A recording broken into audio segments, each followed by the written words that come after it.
les erreurs qui vous font perdre de l'argent et qui font que votre activité de chauffeur VTC n'est pas rentable. Déjà, commencez votre activité en étant locataire du véhicule et restez locataire du véhicule des années et des années.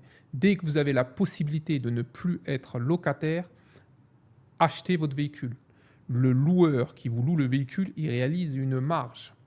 Donc lorsque vous n'avez pas le choix, parce que vous n'avez pas les fonds pour acheter un véhicule, il est tout à fait acceptable de louer un véhicule. Par contre, dès que vous le pouvez, il faut absolument acheter votre véhicule. L'autre erreur, c'est le choix du véhicule. Dès que vous avez la possibilité, achetez le véhicule qui va vous permettre de réaliser le plus de chiffre d'affaires selon votre clientèle. Si vous travaillez dans les plateformes, ce sera le van. Achetez un van. Si vous ne roulez pas en van alors que ça fait quelques années que vous êtes chauffeur VTC, c'est une erreur. Le mauvais choix du statut juridique. Si vous êtes sur un statut juridique qui vous bride au niveau du chiffre d'affaires, évidemment que vous allez minimiser vos revenus. Les horaires de travail. Si vous travaillez de 10h à 17h, je suis désolé de vous le dire, même si vous le faites 7 jours sur 7, vous travaillez aux horaires où il y a le moins de chiffre d'affaires.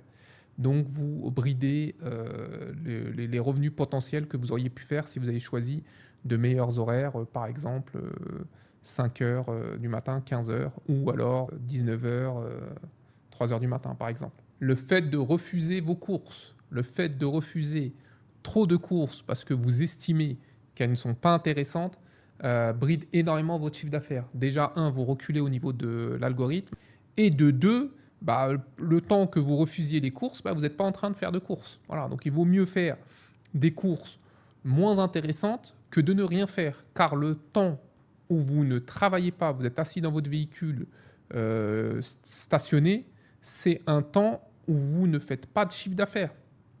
Donc il vaut mieux faire peu de chiffre d'affaires que pas de chiffre d'affaires. Voilà. Et alors je sais, il y en a qui vont me dire oui, mais d'accord, mais j'ai des charges, etc., etc. Votre charge la plus lourde, c'est votre temps de travail. Ça, c'est certain. Et lorsque vous ne faites pas de courses, du coup, cette charge-là, elle se maintient. Même si vous ne payez pas, vous ne gagnez pas d'argent. Vous allez être obligé de faire soit plus d'heures, soit vous allez gagner moins. Donc au final, c'est ce qui vous coûte le plus cher.